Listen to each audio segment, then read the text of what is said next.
Hello guys and welcome to the channel. Today I'm going to show you how you can change the photo aspect ratio in your Samsung A20s. So at the start, open the camera app, and how you can see there you have a small icon. This is the aspect ratio icon, and now if you tap on it, you can choose your new desired aspect ratio. Probably. So this phone is extremely slow.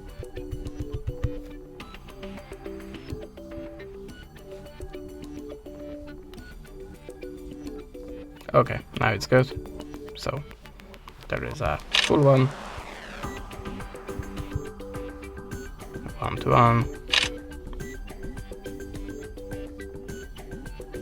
and 9:16. And now if you